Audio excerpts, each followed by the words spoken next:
Topic for today is Module 14, which is hand surgery and orthopedics.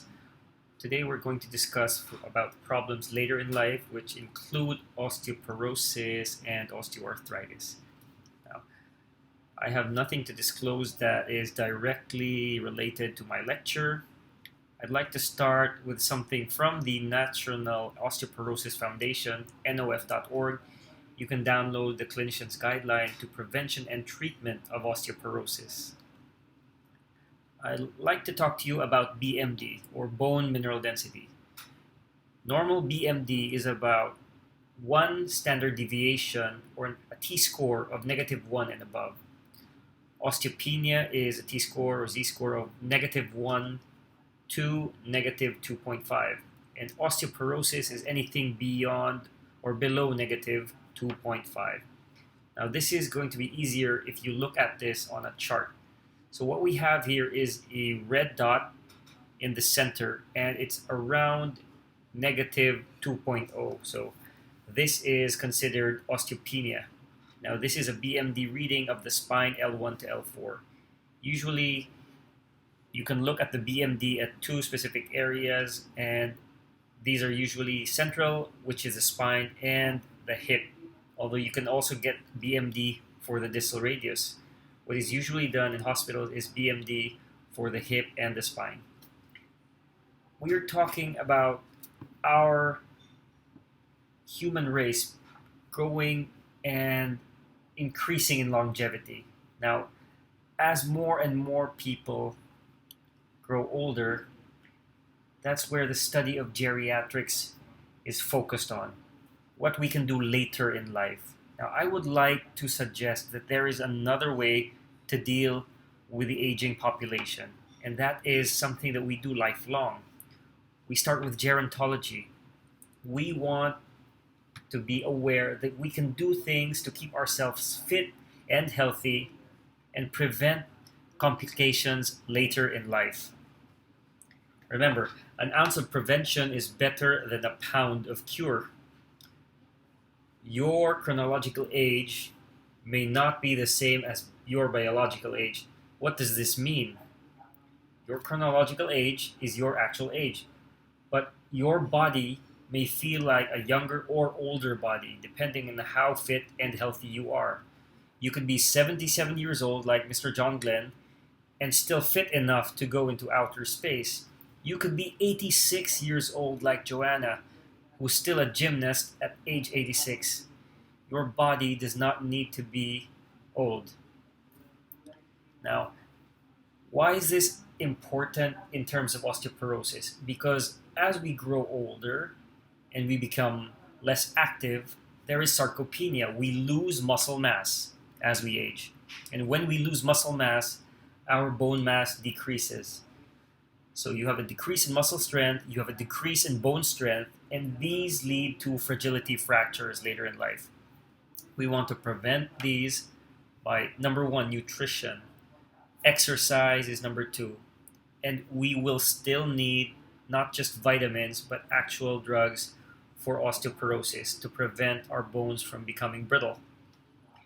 The recommendations are the following. You need to take your calcium plus vitamin D for the absorption, potassium, protein, and you have to check your eyes just to make sure that you have good eyesight, avoid falls, and improve your balance.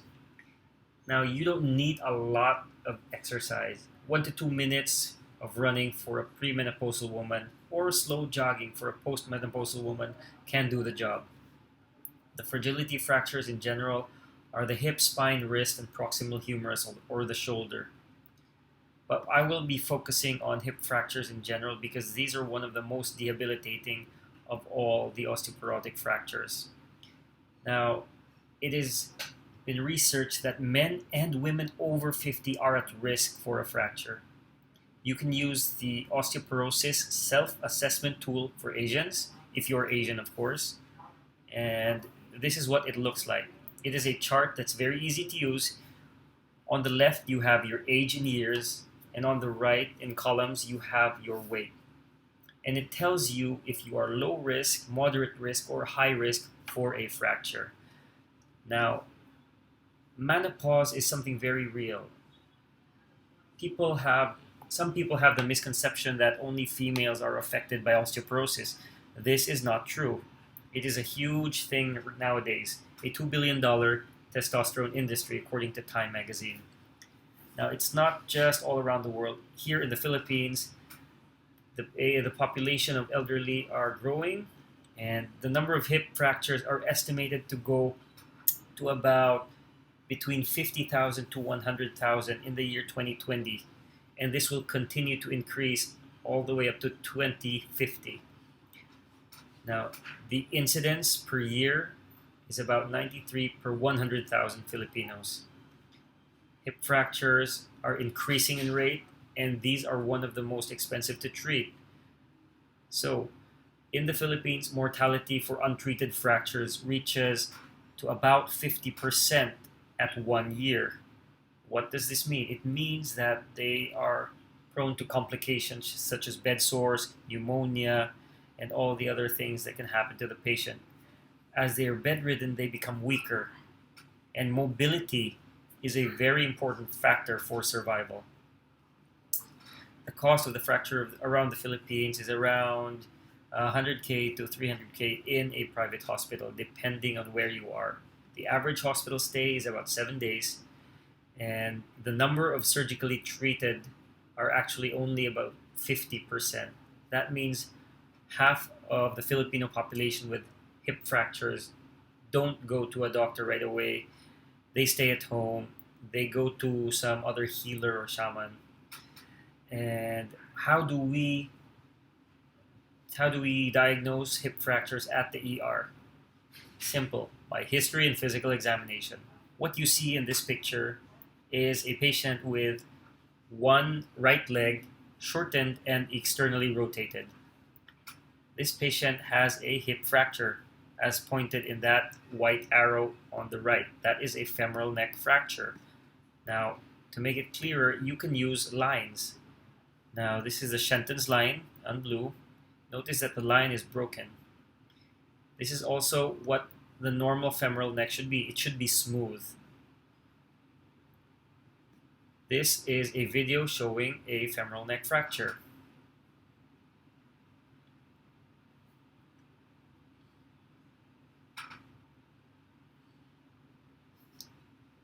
Now, the percentage of hip fractures surgically treated by country, notice that the Philippines is only around 50%.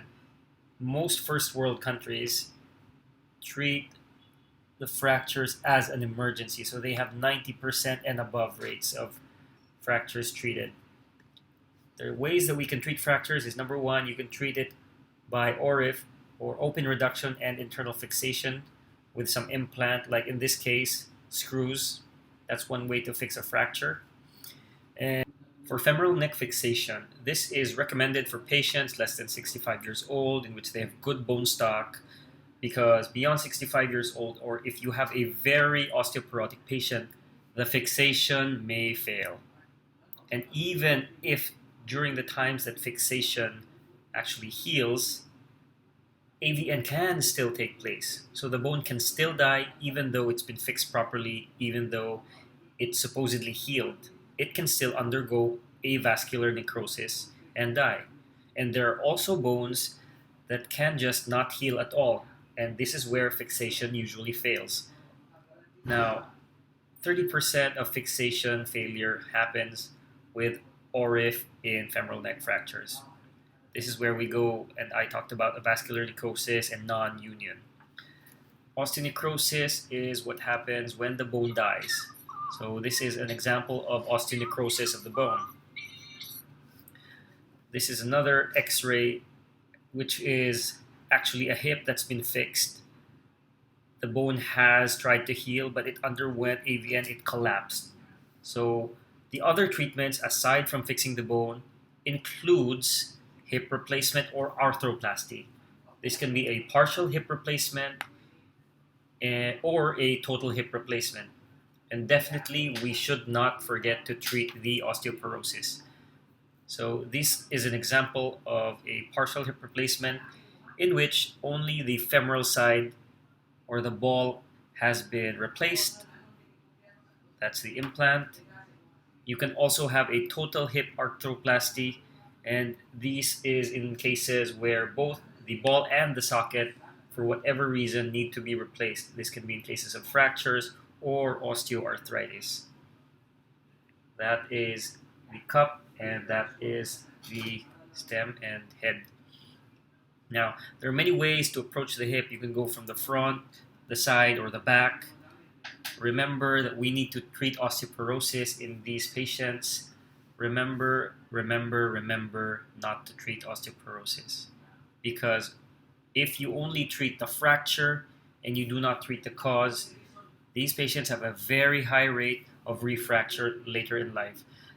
We need to treat this not just with vitamins, also know the armamentarium for osteoporosis, which include the bisphosphonates, salmon calcitonin, hormonal therapy with SERMs, recombinant PTH, and even the biologicals, which are the newer ones.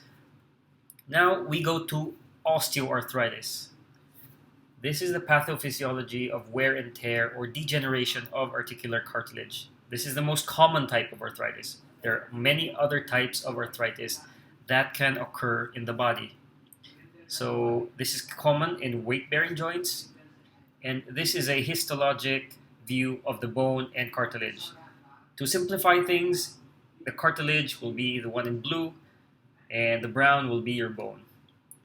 In early osteoarthritis, you have degenerative changes in the cartilage. Advanced osteoarthritis, you may see a little bone, and the end-stage disease, you have all bone and almost no cartilage left.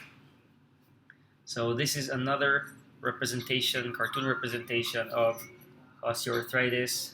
That's what happens. The signs and symptoms that patients can get may be a limp. They may have severe hip pain that they need to walk with a cane. You'll also notice one of the reasons why they have an uneven gait is because one leg becomes shorter. They have a limb length discrepancy. And severe osteoarthritis can also present with a hip flexion contracture. They are no longer able to straighten their whole lower extremity. Now, this is a relatively normal X-ray of the pelvis. We do X-ray standing in cases of osteoarthritis. Compare it and look at the femoral heads. Usually these are almost spherical. Notice the joint space. There should be good joint space. Compare it to this one. Now this on the left hip is osteoarthritic hip. You have almost no joint space. It's bone on bone. And on the other side, you even have AVN. See? Compare the normal on the right to the osteoarthritic hip on the left side. Now, these are the X-ray findings of osteoarthritis. Narrowing of the joint space, spur formation, deformation of the head. Remember, this is a ball and socket problem. And we do not treat just the X-ray because we need to treat the patient. Pain intensity is not correlated with the joint damage. This means that patients may have a severe deformity but complain of little pain, while others may have severe pain but their X-ray changes are very minimal. Now, over 70,000 Filipinos will be needing knee surgery every year. And this is by a survey done by the Orthopedic International Company. And this is one of the treatments for severe osteoarthritis and end-stage disease, a total knee arthroplasty. So the ends of the bones are cut, and the cartilage that has already been denuded is replaced by components made of plastic and metal. Okay. Of course, there are non-operative options for osteoarthritis. We always start with weight loss and exercise. We educate the patients for the different things that they can do. We give them pain relievers as maintenance, and we usually start with paracetamol. We give them walking aids, injections, and supplements. Now, uh, this is a pharmaceutical grade glucosamine sulfate. We usually give this in 1,500 milligrams per day or one sachet per day. And this is a disease modifying agent that we use in addition to the paracetamol. The paracetamol or acetaminophen, you can go up to 3 grams per day depending on the weight of your patient. We also recommend application of some topical treatment, which may be some ketoprofen. You can add together the paracetamol or acetaminophen with the supplement of glucosamine sulfate, as well as some external gels.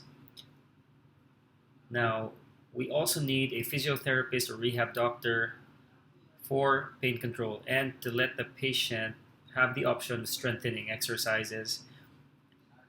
We can also provide them with certain braces. This is an unloader brace, which uses a 3-point leverage system. So they don't need to go into surgery right away. They have many options. I give my patients all these different options for before surgery: walking aids, thermal agents, manual therapy, taping, acupuncture, TENS. I give them all these options with a word of caution on the different evidence behind these therapies. Step 2 is NSAIDs. Remember that when we give the pain relievers, they have a risk for GI complications, especially the non-selective ones. And there's also a cardiovascular risk for some NSAIDs. And lastly, a renal risk. So you have to be able to tell all your patients that these are the risks for giving them the pain relievers. They cannot be using certain pain relievers as maintenance medications every day because they are at risk for heart damage, kidney problems, and of course they may run into heartburn or even GI bleeds.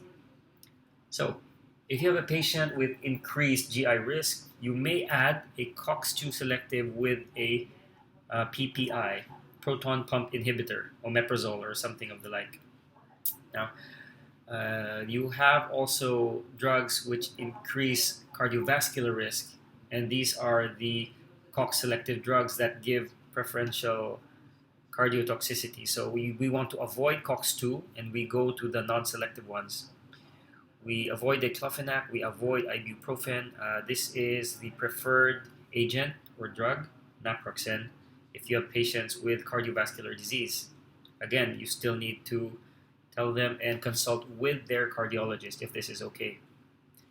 And if you have patients with increased renal risk, you have to avoid NSAIDs altogether. You need to be talking to the different doctors on what other options that they have.